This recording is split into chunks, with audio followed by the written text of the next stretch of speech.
Bonjour et bienvenue sur le podcast Explore Japon, le podcast qui explore le Japon sous toutes ses coutures.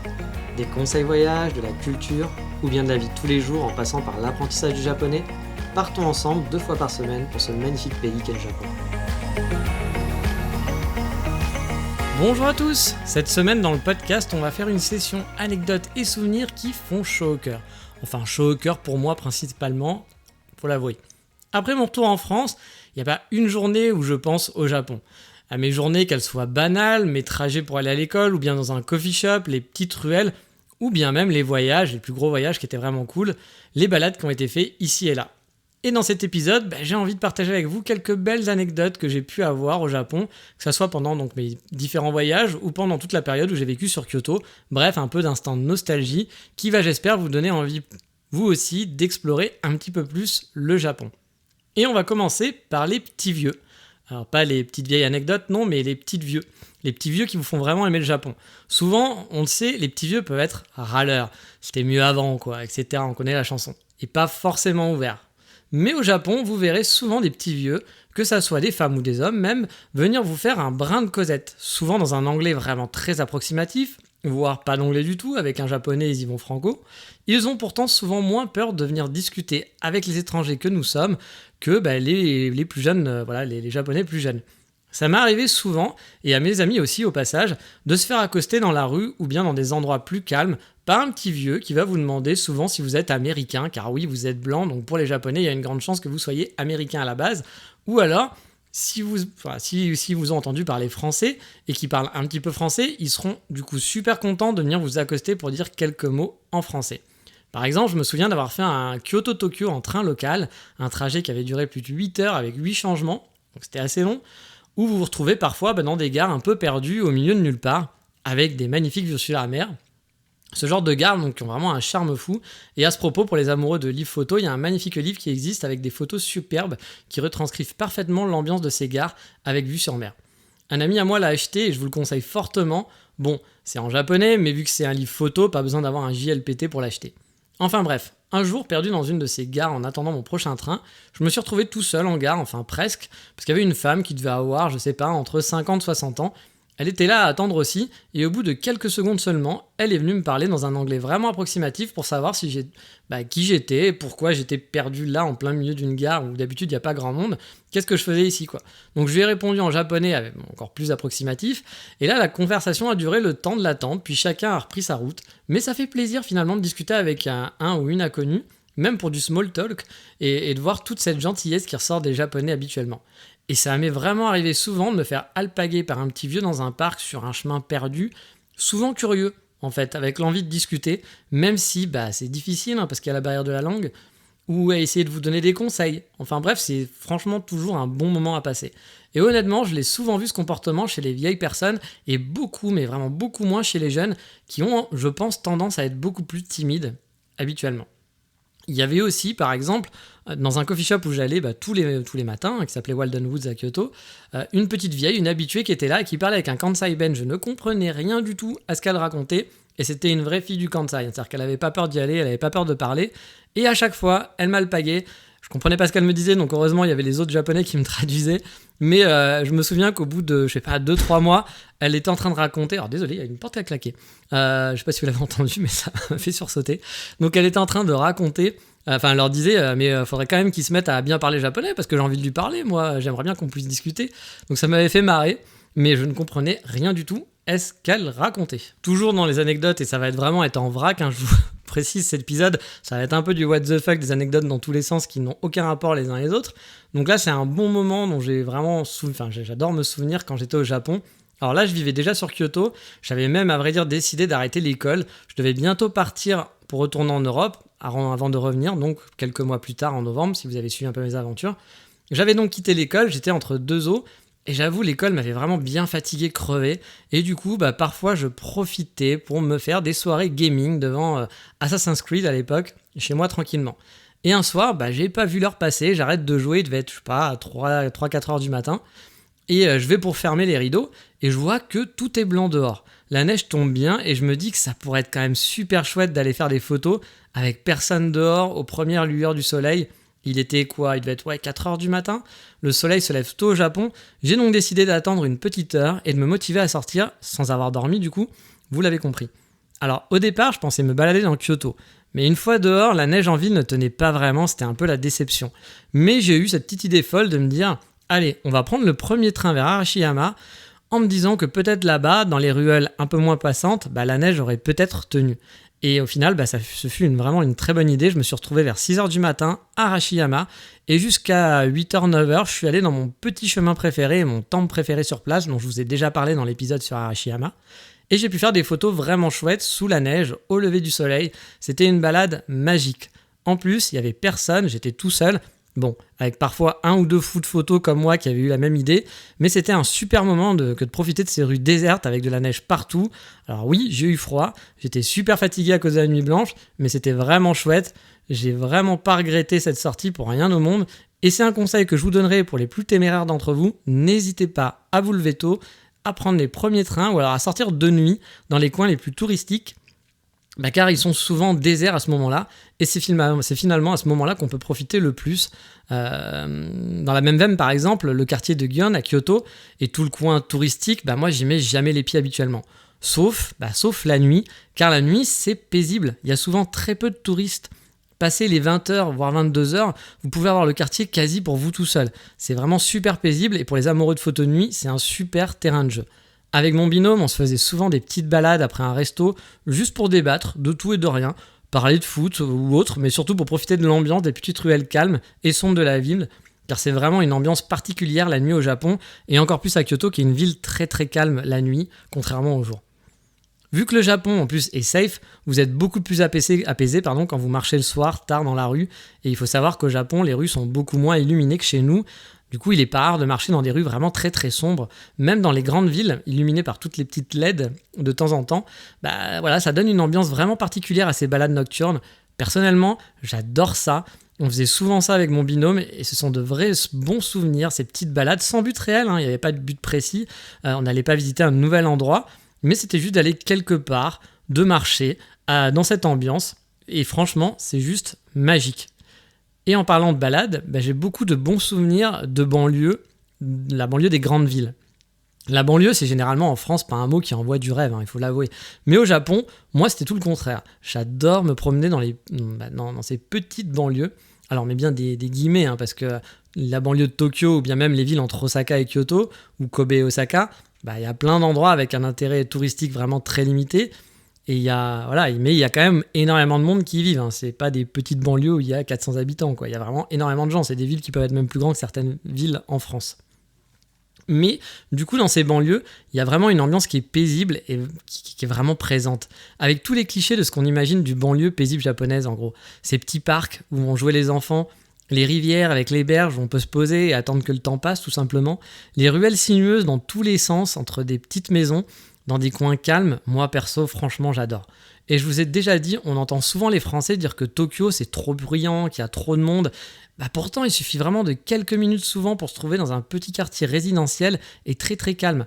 Alors oui, c'est sûr, si on se donne rendez-vous à Shinjuku, à Shibuya Crossing, à Tokyo, il y a du monde, c'est bruyant. Mais vraiment, il suffit de faire 10 minutes à pied de ces quartiers, en partant de ces quartiers, et vous avez des zones résidentielles avec des petits pavillons, des rues toutes calmes, des gamins qui jouent dehors dans un petit parc ou même dans la ruelle. Ça a un charme fou que j'adore. Moi, j'ai des tonnes et des tonnes de bons souvenirs, de petites ruelles de quartiers mignons. Ça fait partie souvent de mes meilleurs souvenirs de voyage, mes meilleures balades, même si au final, il n'y avait pas de choses extraordinaires à photographier ou s'il n'y avait pas de choses extraordinaires à voir. C'est juste des balades qui, je sais pas, c'est un petit truc, c'est un petit pincement au cœur et c'est vraiment agréable. Et passons cette fois à une vraie anecdote tokyoïte, un truc qui m'impressionne toujours au Japon, surtout que moi, je vais être l'opposé des Japonais là-dessus, c'est leur mémoire des noms et des visages. Vous allez me dire, bon ok, t'es étranger, on te reconnaît plus facilement, c'est sûr, mais quand même, un jour dans un coffee shop célèbre de Tokyo, j'arrive pour la première fois et je passe ma commande. On me demande un nom, un peu comme au Starbucks, vous savez, quand on va vous demander votre prénom. Je reviens une semaine plus tard.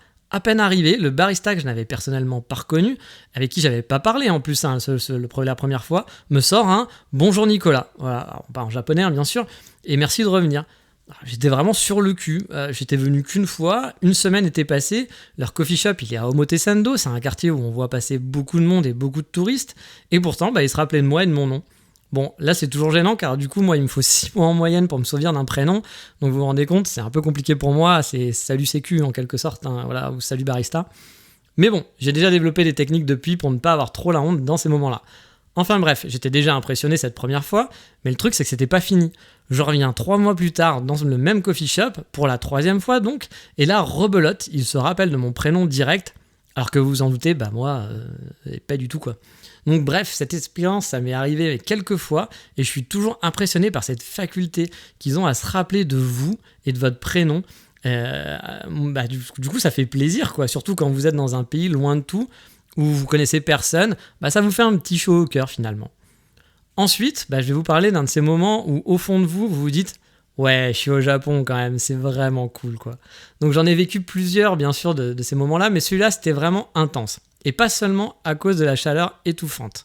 J'avais passé ma journée en plein mois d'août à me balader dans le nord du lac Biwa, dans une petite ville où il n'y avait pas d'ombre. Il y avait une chaleur horrible, il n'y a pas de grand building, donc il n'y avait pas d'ombre du tout. J'ai transpiré toute la journée à chaudes gouttes, C'était insupportable, il y avait beaucoup d'humidité, c'était l'horreur. Mon but final, c'était de me rendre en fait sur une plage en fin de journée dans une ville voisine de mon périple, pour aller voir un feu d'artifice.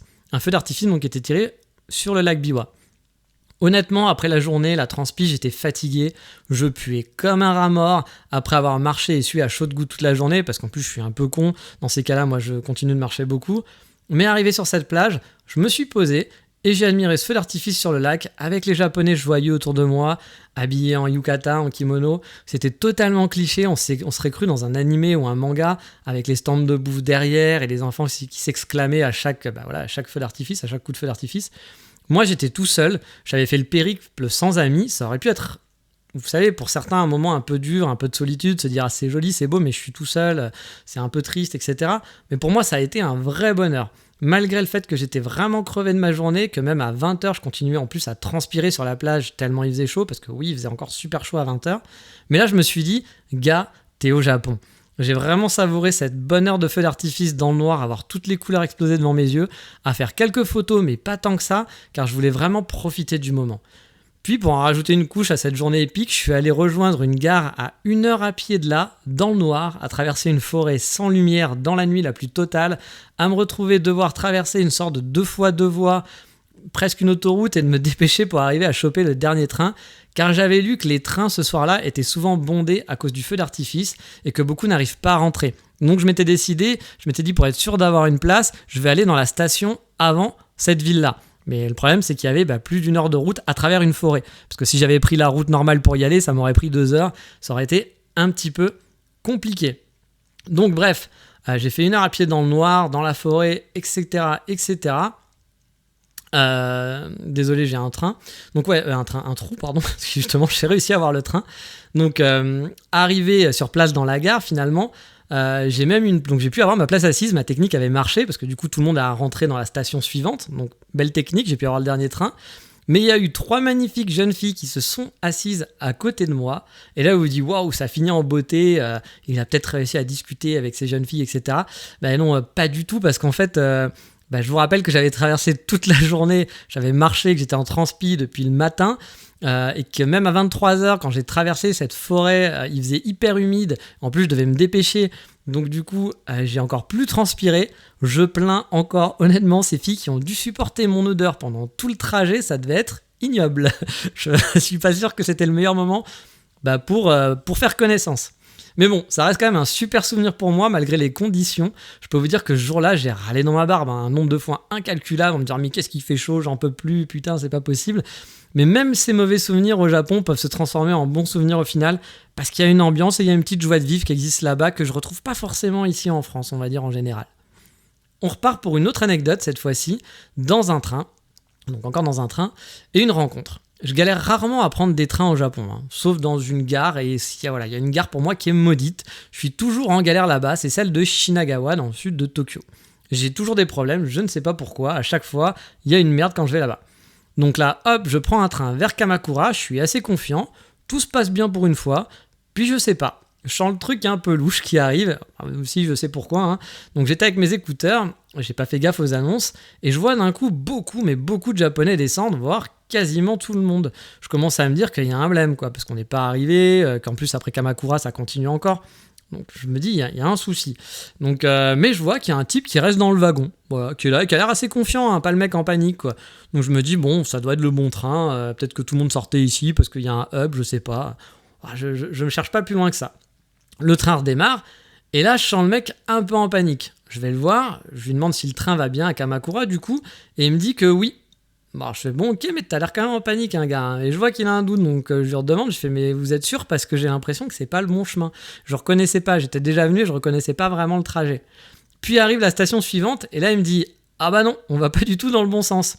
Bah oui, en fait le train avait eu un changement de direction non prévu, et qu'ils avaient a priori annoncé à la dernière station juste avant. On a du coup sympathisé, on a cherché ensemble comment rejoindre Kamakura, parce qu'on était du coup pas dans la bonne gare et pas dans un trajet classique.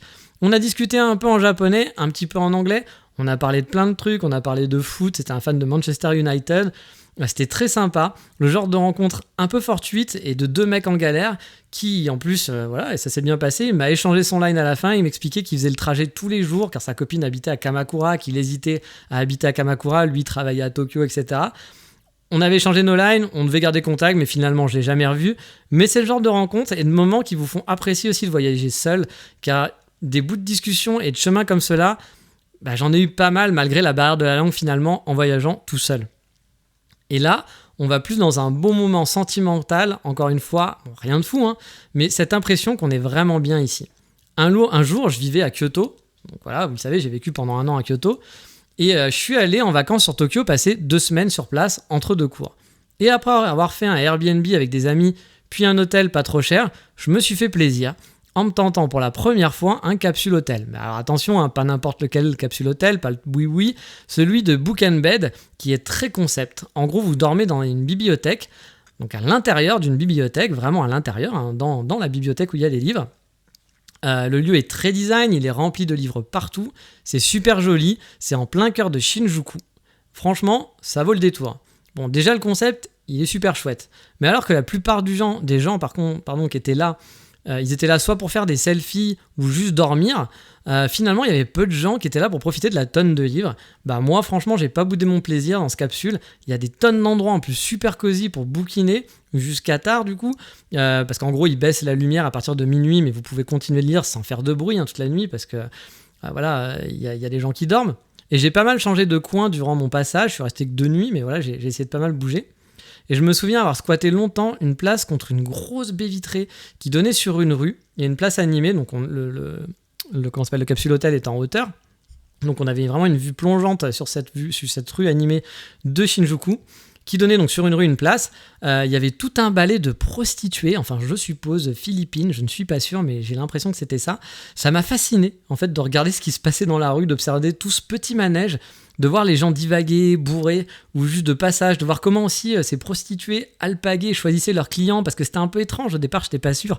Je voyais un peu de manège de filles qui tournaient, qui rôdaient, qui regardaient les gens sans vraiment leur parler. Je me disais mais qu'est-ce qui se passe, elles sont bizarres, il y a un truc qui se passe. Et du coup j'ai regardé tout ça, ça m'a pris je sais pas, peut-être 1 heure ou 2 à regarder tout ça. Bon, il y a rien de noble, hein, et vous allez sûrement vous dire mais il y a de quoi d'intéressant là-dedans. Mais je ne sais pas, j'étais un peu perdu avec tout le monde qui dormait, et moi avec mes bouquins d'architecture de la ville de Tokyo, à voir ce spectacle, entre guillemets, de rue, à sentir les vibes de la ville. Bon, peut-être pas les meilleurs, hein, parce que Shinjuku, c'est pas vraiment mon spot préféré non plus, mais je me sentais un peu déconnecté, et en même temps je me disais que j'étais vraiment bien au Japon. J'aurais voulu vraiment cette nuit ne finisse jamais. Il y avait une ambiance, je ne sais pas pourquoi, à côté de la fenêtre, ça fait un petit peu penser à une ambiance Lost in Translation, même si moi j'ai jamais eu ce syndrome de Lost in Translation, je me suis jamais senti perdu au Japon. Là c'était pas un côté perdu, mais c'était un côté, je sais pas, j'étais bien avec la ville, avec ce petit spectacle de rue finalement. Une autre petite anecdote un peu idiote qui n'aurait pu m'arriver qu'au Japon, ça c'est sûr. Un jour, j'étais tout seul dans le coffee shop où j'avais l'habitude d'aller, coffee shop qui avait seulement quelques mois et qui devenait de plus en plus à la mode, le fameux Walden Woods. Et le matin, souvent, il n'y avait pas grand monde, j'étais tout seul ou au pire, il y avait 1 ou 2 clients qui passaient, souvent des habitués. Et ce jour-là, il y avait une équipe de journalistes qui étaient présents pour interviewer le propriétaire et faire un article. Puis vient le moment de faire les photos du lieu, et là, une journaliste vient me voir et me demande si ça me dérange qu'on me prenne en photo sur place pour illustrer l'article. Alors moi, non, pas plus que ça, hein, je m'en fous, hein, je sais pas, voilà. Si ça peut aider, tant mieux. Et voilà comment on peut maintenant voir ma bouille dans un magazine pour les jeunes filles de 20 ans. Bah ouais, je suis tombé sur le magazine un jour, ça m'a fait marrer, surtout que je pense que d'habitude, c'est plus des jeunes filles de 20 ans qui sont sur les photos. Ça a dû un peu les changer de voir ma barbe blanche et mon béret. Je suis pas sûr que j'étais la cible, la cible du magazine, mais voilà comment on peut apparaître dans un magazine au Japon très facilement, sachant aussi que vous le savez, quand on est étranger, on peut facilement être acteur ou mannequin, enfin je dis facilement, mais beaucoup plus facilement, vous n'êtes pas obligé d'avoir un physique de rêve ou d'être un acteur pro. Si vous êtes gaijin, ça vous donne déjà un avantage pour certains rôles, des petits rôles, hein, mais ça va vous donner certains avantages. Alors moi, j'ai pas testé, hein, j'ai juste été modèle pour... ça m'est arrivé 2 fois, je crois, ce genre d'aventure. J'ai pas été payé, hein, c'était pas un boulot, mais j'ai trouvé ça rigolo et ça m'arriverait jamais en France. Enfin, c'est le truc, jamais en France, dans un coffee shop, on va me dire « Est-ce que je peux vous prendre en photo pour un magazine ?» Voilà, ça, je sais que ça ne m'arrivera pas. Autre souvenir un peu rigolo que j'ai partagé avec mon binôme de classe sur Kyoto, qui est maintenant un de mes meilleurs amis, alors que sur Paris, on se serait sûrement, honnêtement, jamais adressé la parole. C'est ça aussi qui est plaisant dans ce genre d'expérience. Mais revenons à l'anecdote sur les dango. Donc oui, les dango, ce sont des brochettes de mochi en quelque sorte. Et on se baladait avec mon ami, on était dans un petit temple perdu où il y avait un mini-festival. On avait super faim et il y avait des barquettes de 10 brochettes. Alors, la barquette familiale, quoi, qu'on prend normalement avec ses amis ou avec ses enfants. Mais bon, on s'est dit, on est des gros mangeurs et tout, etc. 5 chacun, ça serait cool, on devrait au moins tenir avec ça, vu qu'on avait super la dalle. On achète donc fièrement notre barquette à partager et on se pose au milieu de la foule pour déguster des dango. Bon, des dango, on n'en avait jamais mangé avant. J'avais déjà mangé des mochi, j'aimais bien, mais les dango, j'avais jamais testé. Et lors de la première bouchée, on a vite compris que ça allait être un moment très compliqué pour nous deux. Non pas que c'est pas bon, hein, mais c'est super étouffe chrétien. On comprend pourquoi les gens n'achetaient qu'une à chaque fois. Sur chaque brochette, il y avait à peu près 4 à 5 petites boules de mochi, donc avec une sauce bien écœurante. Et au bout de la première, on n'en pouvait déjà plus. Finir les 4 autres brochettes a été un vrai calvaire. Ça nous a pris une 30aine de minutes entre l'envie de vomir sur la faim à chaque bouchée et le fait de boire de l'eau pour essayer de faire passer dès qu'on mangeait un petit peu. On n'en pouvait plus. Il n'y a pas de poubelle en plus au Japon, donc vous ne pouvez pas se dire bon tant pis, on part discrètement et on le jette dans une poubelle, voilà, ni vu quoi, pour pas faire de la peine à la personne qui nous avait acheté, à qui nous avait vendu ces dango. Donc on s'est forcé à tout finir, mais dans la douleur, on se regardait mutuellement après chaque bouchée. Ça a été un calvaire, mais on s'est super bien marré en même temps, parce que ça nous faisait marrer de nous voir dire oh putain allez encore 2 brochettes, j'en peux plus, voilà, de se plaindre, et on se marrait entre chaque en fait c'était vraiment entre une envie de vomir et de plus en pouvoir et de se marrer. Donc ça fait vraiment un super souvenir, même si plus jamais, vraiment plus jamais je reprendrai des dangos de ma vie, parce que voilà, maintenant c'est marqué dans mon esprit. Toujours avec le même compère, on a déjà été suivi sur Osaka. Non, je vous rassure, hein, rien de bien dangereux, c'est le Japon, hein, mais c'était même sûrement plus une aventure pour les gens qui nous suivaient que l'inverse. Car oui, on était dans un célèbre centre commercial à Osaka, où on avait l'habitude d'aller pour faire du shopping. Et à ce moment-là, après avoir fait plusieurs fois les étages, sans vraiment rentrer dans les magasins, on regardait, on savait pas trop où aller en fait, on a décidé de faire un tour aux toilettes. Mon pote attend devant l'ascenseur à côté, parce que lui il avait pas spécialement envie, il regarde les gens passer, les gens rentrer, il reste un peu derrière, c'est vrai que ça pouvait faire un petit peu louche, mais bon, rien non plus d'extraordinaire, hein, surtout qu'il est habillé souvent en costume, donc il fait pas non plus... un mec en costume au Japon, c'est pas ça qui va vous faire le plus peur, quoi.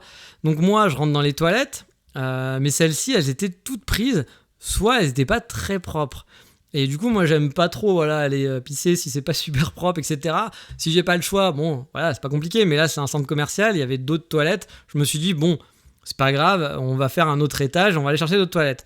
Donc, le temps que moi, je regarde à toutes les trucs, parce qu'il y avait quand même beaucoup de toilettes dans cet étage-là, et que je fasse mon petit tour, je rejoins mon ami, et là je vois un gardien du centre commercial qui passe discrètement donc devant mon ami, avec un regard suspicieux, et il me regarde sortir et rentre immédiatement dans les toilettes. Alors c'était clair qu'il pensait que j'avais fait un truc spécial, que mon pote attendait dehors au cas où, je sais pas ce qui lui est venu à l'idée, hein, honnêtement, mais qu'il y avait un truc louche, alors que pas du tout, hein, je voulais juste aller faire pipi à la base.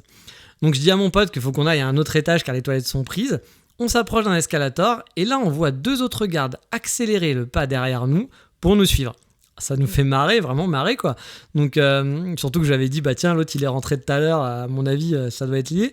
Du coup à la sortie de l'escalator, pour rigoler on accélère un peu le pas pour les semer. Bon je vous le répète, hein, on n'avait vraiment rien fait, il se passait rien du tout. Mais on voyait clairement qu'ils étaient en panique, vraiment en panique à cause de nous. Pour vraiment je ne sais quelle raison, parce qu'on n'avait rien fait de louche quoi. On arrive donc à l'Esmé et on trouve de nouvelles toilettes, parce que oui, à la base, moi je voulais faire pipi, c'était urgent. Là je rentre, je fais pipi, tout va bien, c'est super. Je ressors et en sortant quelques mètres plus tard, on croise un autre garde, mais encore un autre différent. Il regarde discrètement dans notre direction et nous croise en faisant genre qu'il s'en fout, voilà. Puis on le voit, il se précipite, il court vraiment vers les toilettes où j'étais. On n'aura jamais compris quel trip ils ont eu, qu'est-ce qu'ils sont fait. Mais en tout cas, je pense qu'ils étaient vraiment en panique. On les sentait vraiment paniqués. On a senti que tous les gardes du centre commercial étaient sur nous. Mais pour ne sais quelle raison, ça nous a bien fait marrer. Mais des anecdotes d'endroits où je me suis vraiment senti bien, j'en ai des tonnes. Je vais pas tous vous les faire, sinon on va pas s'en sortir, que ça soit lors de petites balades champêtres, où il y avait peu de monde, où j'ai pu me retrouver même nez à nez face à un cerf majestueux, ou bien des temples un peu perdus, ou des balades dans des banlieues très calmes. C'est vraiment un bonheur immense à chaque fois, et je peux vous l'assurer, ça me manque tous les jours de pas être au Japon. J'ai énormément de souvenirs de rencontres, que ça soit avec des Français, avec qui, comme je vous l'avais dit, j'aurais sûrement jamais sympathisé en France, car on était vraiment différents, mais avec une passion commune qui nous a rapprochés dans un pays étranger. Ça permet de se découvrir et de se faire des nouveaux amis avec qui on ne serait pas allé de base, alors qu'on peut très bien s'entendre avec eux, et ça, vraiment, c'est chouette. Ou bien avec des Japonais, même si la communication était parfois, voire même tout le temps, très souvent, difficile, c'est de nouveaux amis, plein de souvenirs, beaucoup de très bons moments, et très peu de mauvais.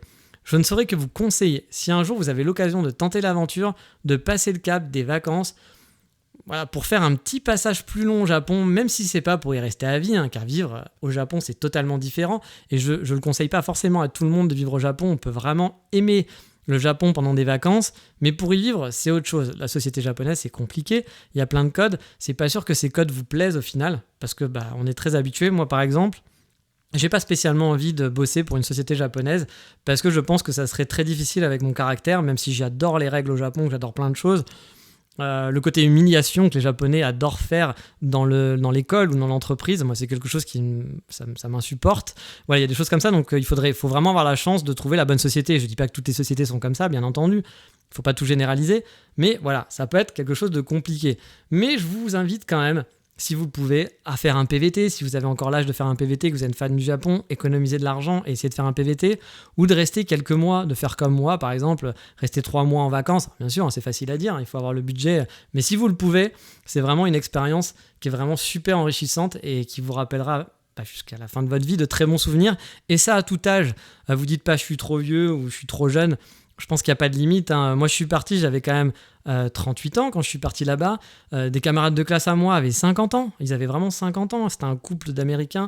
Ils sont venus s'installer au Japon. On fait une école à 50 ans. Ils ont créé leur boîte après derrière. Ils sont réussi à rester. Et en plus, c'était les plus nuls en japonais. Donc comme quoi, ça peut arriver. Après, ne faites pas n'importe quoi. Il faut bien calculer. Mais ça, on en a déjà parlé plein de fois dans différents podcasts. Je pense qu'on en a fini pour mes petites anecdotes. J'en ferai sûrement d'autres à un moment. Si vous avez aimé ce genre d'épisode, n'hésitez pas à me le dire. Si ça vous intéresse moins, j'en ferai moins tout simplement, parce que c'est un peu du 36-15 ma vie quand même, j'en ai conscience. Mais voilà, c'est fini pour aujourd'hui. Vu que l'épisode est un peu long, on fera pas de coup de cœur du moment. Et je vous le rappelle une dernière fois, n'hésitez pas à m'envoyer des messages pour l'épisode 100, l'épisode spécial FAQ. Je remercie, il y a d'autres personnes qui m'ont envoyé déjà des messages. J'en ai pas encore assez, je pense, pour faire un épisode entier. Donc n'hésitez pas, soit par mail sur Nicolas, comme le prénom, @ngee.me, ngme, en gros, ng.me, ou alors d'aller sur mon compte Instagram, ngee. Là, je poste plus trop de photos en ce moment, pour ceux qui me suivent, vous avez dû le voir, tout simplement parce que je n'ai pas de temps à consacrer pour l'instant à tout ça. Je travaille beaucoup sur mon projet pour essayer de retourner au Japon. Je vous ferai peut-être un épisode spécial, peut-être dans la FAQ, ou si vous avez des questions là-dessus, n'hésitez pas. Pour l'instant, je veux pas en parler parce que je ne sais pas encore si ça va se concrétiser ou pas. Ça avance bien. Peut-être pas très bien, mais ça avance bien. Il me manque, en gros, pour pas vous faire à l'envers, il me manque de l'argent, tout simplement. Je suis à la recherche d'investisseurs, mais pour l'instant, j'ai des pistes. J'ai pas fini encore mon business plan. Mais dès que j'aurai fini mon business plan, j'ai des pistes de gens à aller voir, donc on verra comment ça se passe. Mais je vous en parlerai si vraiment ça se fait, ou si ça foire totalement, je vous en parlerai. Mais je préfère attendre un petit peu de savoir où ça en est pour vous en parler. Donc voilà, je vous dis à bientôt pour le prochain épisode. J'ai décidé de plus vous annoncer maintenant quel sera le prochain épisode, parce que du coup, parfois comme la dernière fois, si j'ai un problème, que j'ai plus d'avance, il faut que je règle, donc ça sera la grosse surprise, mais je ne pense pas que ça vous perturbera énormément. Je vous dis donc à bientôt pour le prochain épisode. Ciao, bye bye, mata.